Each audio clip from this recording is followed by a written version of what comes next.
20 साल के लड़के लड़कियों को कोकेन का आदी बनाया। इस पूरे नेटवर्क के पीछे थी एक खातून जिसे पुलिस कोकेन क्वीन कह रही है।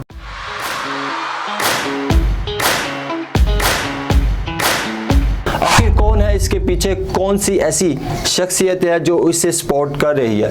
पूरे कराची में अंधेर डाला हुआ है, रोक सको तो रोक लो, मैं पिंकी को पकड़ूंगा। तौबा तौबा। कराची की सड़कों पर एक ऐसा खुफिया नेटवर्क चल रहा था जहां मंशियात सिर्फ घर में नहीं बल्कि ऑनलाइन सप्लाई हो रही थी।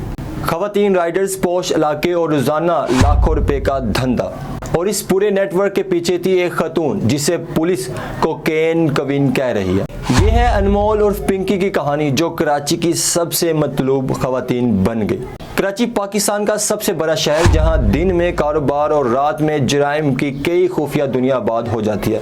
रात गए कराची में डकैती मुजाहमत पर फायरिंग के 2 वाकयात पेश आए जिसमें 2 अफराद जिंदगी की बाजी हार गए। पुलिस के मुताबिक अनमोल और पिंकी नामी खातून काफी अरसे से शहरों में मंशियात का एक मुंजिम नेटवर्क चला रही थी। कहा जा रहा है कि वो सिर्फ आम नशा फरोश नहीं थी बल्कि एक मुकम्मल सिस्टम चला रही थी। पोश इलाके जिसमें क्लिफ्टन, DHA और शहर के मुख्तलिफ हिस्सों में ऑनलाइन ऑर्डर लिए जाते और फिर मखसूस राइडर्स के जरिए कोकीन और दूसरी मंशियात सप्लाई की जाती। सबसे हैरानकुन बात यह थी कि इस नेटवर्क में खवातीन राइडर्स भी शामिल थी। पुलिस का कहना है कि इसके गाहकों में तुलबा से लेकर 22 शख्सियात तक शामिल थी। सबसे ज्यादा 16 से 20 साल के लड़के लड़कियों को कोकेन का आदी बनाया। उसके खरीदारों में शोबिज इंडस्ट्री के अफराद भी शामिल हैं और रोजाना लाखों रुपए की मंशियात फरोख्त की जाती थी। मंगल की रात गार्डन पुलिस स्टेशन और खुफिया अदारे ने मुश्तरका कार्रवाई की और रात की तारीख में होने वाले इस ऑपरेशन के दौरान पुलिस ने अनमोल और पिंकी को गिरफ्तार कर लिया। पुलिस के मुताबिक मुलजिमा के कब्जे से लाखों रुपए की मालियत, कोकेन, दूसरी मंशियात, केमिकल और एक पिस्तौल बरामद हुआ। पुलिस ने दावा किया कि अनमोल कई मुकदमात में मतलूब थी और काफी अरसे से छुपी हुई थी। इन्वेस्टिगेशन के दौरान एक और बड़ा इंकिशाफ सामने आया। साउथ जोन के DIG सैयद असर रजा के मुताबिक अनमोल के 2 भाई नासिर और शौकत भी इसके मददगार थे। पुलिस का कहना है नासिर पंजाब से लड़कियों के जरिए मंशियात कराची भिजवाता था जबकि शौकत पहले भी मुख्तलिफ मुकदमात में गिरफ्तार हो चुका है। यही नहीं, पुलिस के मुताबिक अनमोल का साबिक शोहर राना नासिर भी इस नेटवर्क का हिस्सा था और इसने इसे इस दुनिया में मुतारिफ करवाया। लेकिन असल हंगामा उस वक्त खड़ा हुआ जब अनमोल को अदालत में पेश किया गया। सोशल मीडिया पे एक वीडियो वायरल हुई जिसमें अनमोल बगैर हथकड़ी के अदालत के अंदर चलती नजर आई।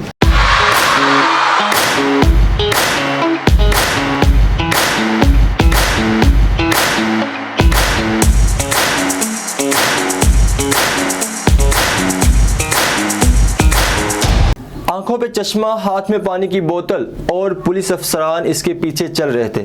बस फिर क्या था? सोशल मीडिया पे सवालात की बारिश शुरू होगी। लोग पूछने लगे, क्या एक आम मुलजिम को भी ऐसा प्रोटोकॉल मिलता है? क्या कानून सबके लिए बराबर है? मामला बड़ा तो कराची के एडिशनल IG आज़ाद खान ने फौरी नोटिस लिया। सिंध के वजीर दाखिला ज़ियाउल हसन ने भी सख्त रद्द-ए-अमल देते हुए साफ और शफाफ तहकीकात का हुक्म दिया। इन्होंने कहा कोई भी मुजरिम कानून से बालातर नहीं है। बाद में 3 पुलिस अफसरान को मुअत्तल भी कर दिया गया जिनमें गार्डन थाने के SHO, सीनियर इन्वेस्टिगेशन ऑफिसर और इन्वेस्टिगेशन ऑफिसर शामिल थे। पुलिस के मुताबिक अनमोल और पिंकी के खिलाफ मजमूई तौर पे 14 मुकदमात दर्ज हैं। इन पर मंशियात फरोशी, असला रखने और यहाँ तक के कत्ल के मुकदमात भी शामिल है। जहां पाकिस्तान में एक आम शहरी या सियासी वर्कर को अदालत में इस तरह घसीटा जाता है जैसे इसने न जाने कितने बड़े जुर्म किए हों, लेकिन दूसरी तरफ एक ऐसी जराइम पेशा औरत जिस पे मंशियात फरोशी और कई घरों को तबाह करने के इल्जामात हैं, वही औरत अदालत में बगैर हथकड़ी के खुलेआम घूमती नजर आई। तो सवाल ये है, क्या पाकिस्तान में 2 कानून है, एक गरीब और एक आम शहरी के लिए और दूसरा ताकतवर और मंशियात फरोश के लिए? आखिर कौन है इसके पीछे, कौन सी ऐसी शख्सियत है जो इसे सपोर्ट कर रही है कि कानून भी इसके सामने बेबस नजर आ रहा है?